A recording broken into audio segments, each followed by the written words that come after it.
नमस्कार, मैं हूं मोहित चौधरी और आप सभी का स्वागत है इस बुलेटिन में। रुक करते हैं उन तमाम खबरों का जो आपके लिए हैं जरूरी। हरियाणा कांग्रेस विधायक दल ने सोनिया गांधी के नेतृत्व में आस्था जताई है। नेता प्रतिपक्ष भूपेंद्र सिंह हुड्डा की अगुवाई में हुई बैठक में इस संबंध में प्रस्ताव भी पारित किया गया है। बैठक में पार्टी के प्रदेश अध्यक्ष कुमारी सैलजा भी मौजूद रही और हुड्डा और सैलजा ने विधानसभा सत्र में विधायकों से जनहित के मुद्दे प्रमुखता से उठाने के लिए कहा है। कांग्रेस को सत्र चलाने में संशय है, मगर सत्र चला तो शराब, रजिस्ट्री घोटाले और सुप्रीम कोर्ट से बर्खास्त पीटीआई शिक्षकों की भर्ती के मुद्दे पर काम रोको प्रस्ताव लाया जाएगा। कांग्रेस भ्रष्टाचार, कोरोना, टिड्डी दल पर ध्यान आकर्षक प्रस्ताव भी लाएगी। निजी क्षेत्र की नौकरियों में 75% आरक्षण के मुद्दे पर पार्टी बाद में फैसला लेगी। कांग्रेस का पूर्णकालिक राष्ट्रीय अध्यक्ष बनाए जाने को लेकर पार्टी नेताओं के बीच मचे घमासान के बीच विधायक दल की बैठक इसलिए भी अहम मानी जा रही थी। इसमें विधायकों से राष्ट्रीय अध्यक्ष सोनिया गांधी और पूर्व राष्ट्रीय अध्यक्ष राहुल गांधी के समर्थन में प्रस्ताव पारित किया जाना था।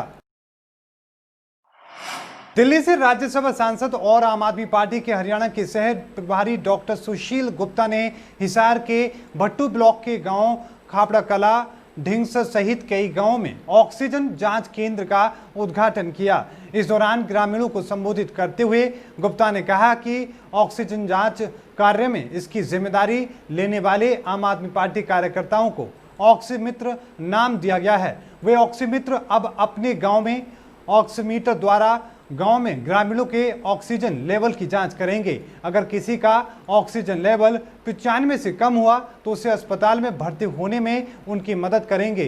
किसी ग्रामीण की तबीयत ज्यादा खराब होने पर ऑक्सीमित्र घर जाकर भी ग्रामीणों का ऑक्सीजन लेवल चेक करेंगे।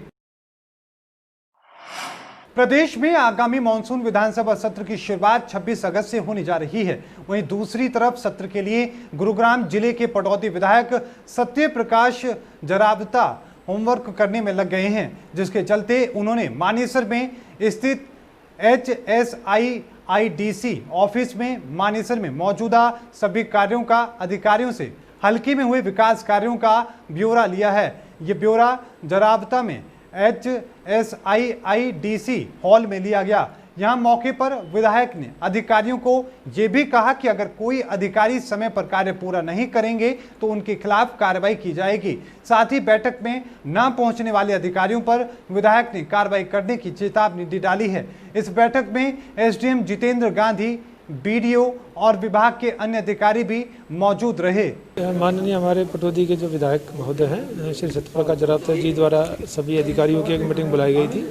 ये सरकार के विकास कार्य चल रहे हैं, कौन कौन से विकास कार्य चल रहे हैं, किस स्थिति में हैं, क्या दिक्कतें आ रही हैं और आगे आने वाले समय में हम क्या क्या कार्य जो है स्टार्ट करने वाले पाइपलाइन में जो हमारे। कोरोना के कारण सारी परिस्थितियाँ विपरीत हो गई थी और पूरे जो विकास कार्य थे या दूसरी जो योजनाएं थी या ये कहें कि आम जो लोगों की जीवन थी, दिनचर्या थी और हमारे अधिकारी भी कोरोना में लोगों की सहायता के लिए लगे रहे, तो जो विकास की जो पटरी वो थोड़ा सा डिगमगा गई थी। उसको ट्रैक पर लाना, अभी पिछले हफ्ते पटौदी सब डिवीजन में हमने मीटिंग की थी और आज हमारे SDM साहब यहाँ हैं। आज हमने इस क्षेत्र ताकि जो काम है उसको अब आगामी पूरी स्पीड के साथ चलाया।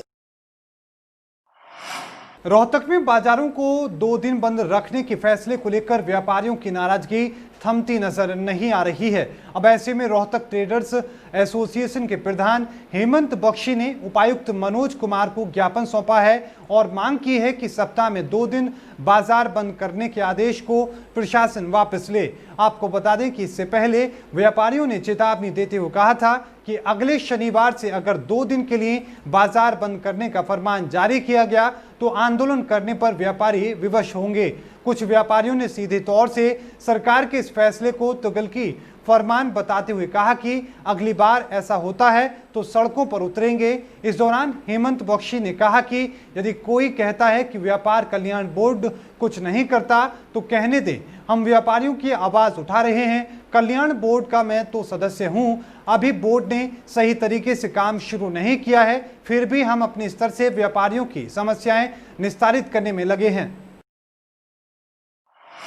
एलपीएस बोसाड के तत्वाधान में रोटरी क्लब ऑफ रोहतक, नगर निगम रोहतक और वन विभाग के सौजन्य से चल रही 10,000 पौधे लगाने की मुहिम के तहत दिल्ली बाईपास स्थित आईजी हाउस के सामने BP Jain skill development centre के प्रांगण में सेंटर को हरा भरा करने और ऑक्सीजन हब बनाने की मुहिम के तहत 14 फुट के 529 पौधे लगाए गए और सेंटर के प्रांगण को हरा भरा किया गया, जिससे सेंटर में आने वाले छात्र और छात्राओं को शुद्ध वातावरण और ऑक्सीजन मिल सके।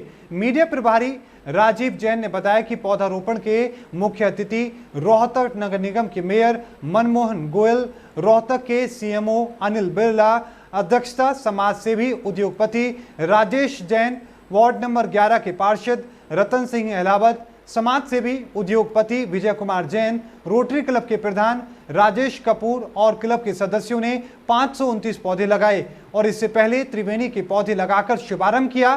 प्रशासन द्वारा बनाए गए नियमों का पालन करते हुए पहले सभी औजारों को सैनिटाइज किया गया और सभी ने अपने हाथों को सैनिटाइज किया और उसके बाद पौधारोपण किया और फिर लोगों को जागरूक करने का काम किया। प्रदेश में लोगों की सुरक्षा को लेकर सरकार के दावों की पोल लगातार खुल रही है। बवानीखेड़ा की हुड्डा कॉलोनी के पार्क में घूमना महिलाओं और बुजुर्गों के लिए सपना बन चुका है। स्थानीय लोगों ने पार्क के सुधार के लिए कई बार कोशिश की है, लेकिन शरारती तत्व तोड़फोड़ करके हालात लगातार खस्ता कर देते हैं। सरकार प्रदेश में कई लाख रुपए से गांवों और शहरों में पार्क निर्माण के दावों का दिवाला निकलता नजर आ रहा है। मवेशी घूमते हैं यहाँ पर, शराब पीने वाले बैठे रहते हैं, लेडीज और बच्चों को शाम को वॉकिंग करने जाओ तो डर लगता है यहाँ पर भाई आगे कोई दुर्घटना ना हो जाए। बस तो आए जब से देख रहे हैं, 4-5 साल हो गए यहाँ पर आए हैं जब से। शिकायतें की हैं बहुत, सीएम विंडो पे भी डाला है कई चीज़ें, तो सीवर लाइन का, पाइप लाइन का सीएम विंडो पे जाओ तो बोलते हैं कि नगर पालिका में चला गया, और नगर पालिका में जाओ तो उड्डा में ही है, यही बोलते हैं लोग, घुमाते रहते हैं इधर से उधर, कोई काम नहीं करता, कहीं भी चले जाओ चाहे। ज़बरदस्त प्रॉब्लम है, सीवरेज ब्लॉकेज, इतनी गंदगी वहाँ पे फैल जाती है। 1-2 बार निजी रूप से हमने बुला के किसी स्वीपर को कुछ पैसे दे के भाई उनको सफाई कर दो, दिहाड़ी पे बुला के, तो थोड़ा बहुत पानी आगे सड़क जाता है, नहीं तो वहाँ पर आप देखेंगे कि सीवरेज का इतना ज़बरदस्त बुरा हाल है। जींद के पेगापैक्स में नकदी और खाद्य घोटालों को लेकर संडील गांव के किसानों ने रानी तालाब से डीसी कार्यालय तक अर्धनग्न होकर प्रदर्शन किया। प्रदर्शन के बाद डीसी कार्यालय के नीचे धरने पर बैठ गए। कार्यालय में डीसी नहीं थे, उनकी जगह किसानों से ज्ञापन लेने के लिए नगराधीश पहुंचे, लेकिन किसानों ने नगराधीश को ज्ञापन देने से इनकार कर दिया और डीसी से ही मिलने पर किसान अड़े रहे।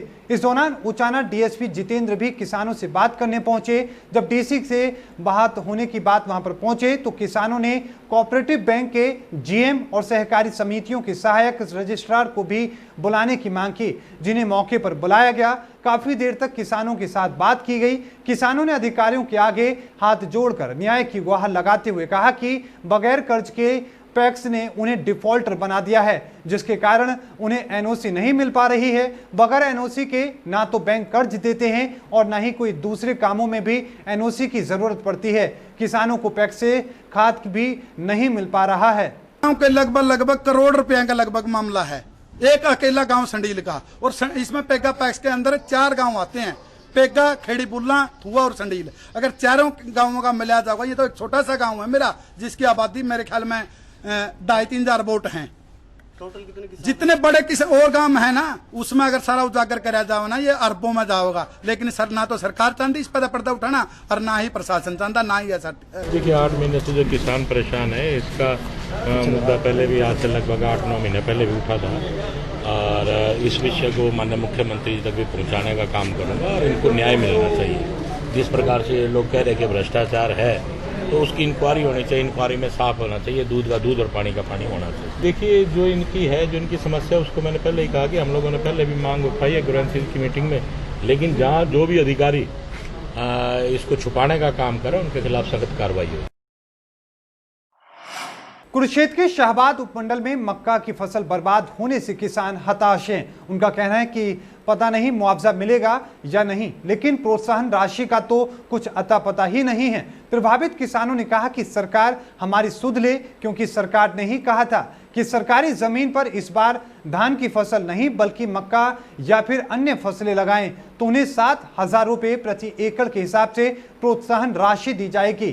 पीड़ित किसान सुरेंद्र ने बताया कि उसने पंचायती 8 एकड़ जमीन पर मक्का लगाई थी, लेकिन ना तो प्रोत्साहन राशि मिली और फसल भी बरसात से तबाह हो गई और शायद मुआवजा भी ना मिले। वहीं जय भगवान ने भी अपना दुखड़ा सुनाया। तो वहीं छपरा गांव के सरपंच संदीप ने कहा कि यदि लिखित शिकायत मिलेगी तो तहसीलदार को मुआवजे के लिए लिखा जाएगा। उसी सरकार के निर्देशानुसार हमने पंचायती जमीन की अपनी यहाँ पे बोली रखवाई है जी, बोली करवाई। और जो पंचायती जमीन उस दान न लगने के कारण पंचायती जमीन पिछले रेट के अनुसार लगभग 50% डाउन पे बोली गई है जी। अब की बात पट्टेदारों ने लिया वो, ये समझ लगा लो कि आप जो ज़मीन 3 लाख रुपए की जय करा थी वो ये बार 1,10,000 में गई थी। कुल मिला के हमारी पिछले साल ज़मीन जय करा थी लगभग 6,18,000 में गया था पट्टा। अब की बार वो 3,34,000 के आसपास रह गया।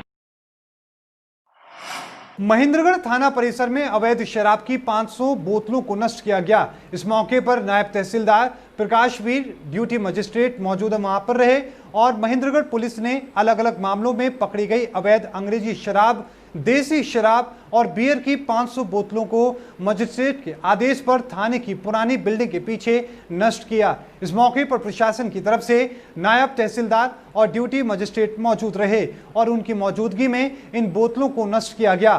थाना प्रभारी अजयवीर सिंह ने बताया कि 9 मामलों में अवैध शराब पकड़ी गई थी और काफी लंबे समय से ये थाने की पुरानी बिल्डिंग में रखी गई थी।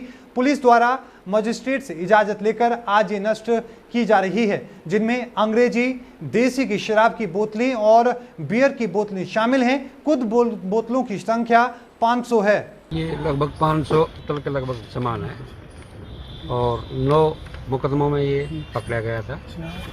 कोर्ट ने ये डिस्ट्रॉय करने का आदेश दिए हैं और मेरे को यहाँ ड्यूटी मजिस्ट्रेट लगाया है। मेरी देख रेख में इनको डिस्ट्रॉय कर रहे हैं। ये करीब 500 बोतलें हैं जिनकी हमने इन्वेंट्री तैयार करके रखी हुई है।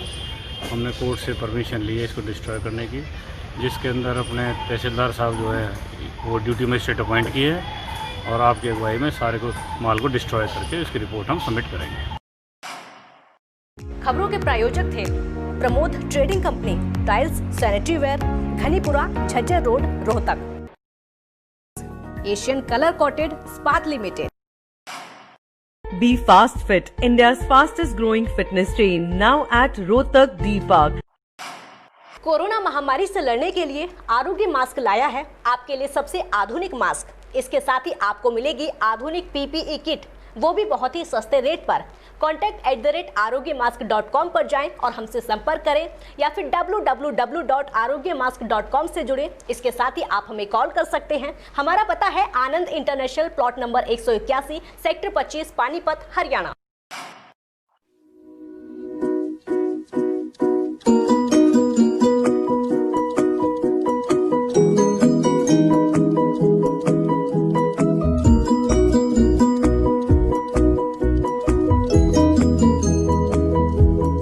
मेडिफिल इंटरनेशनल, 7 शीतल कॉम्प्लेक्स, सुभाष नगर, रोहतक।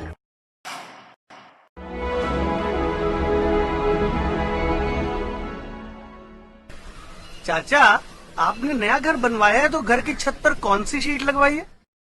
बेटा, मैंने अपने घर की छत पर एशियन शीट लगवाई है क्योंकि वो कभी न मिटने वाले ओरिजिनल निशान की चादरें हैं। साथ में ISI का चिन्ह, 5 साल की वारंटी के साथ साथ पैसों का सही मूल्य देने वाली वही इकलौती शीट्स हैं। क्योंकि नाम नहीं, पहचान जरूरी है। और इस बुलेटिन में अभी के लिए इतना ही। देखते रहिए जस्ट इंडिया। मुझे दीजिए इजाजत। धन्यवाद।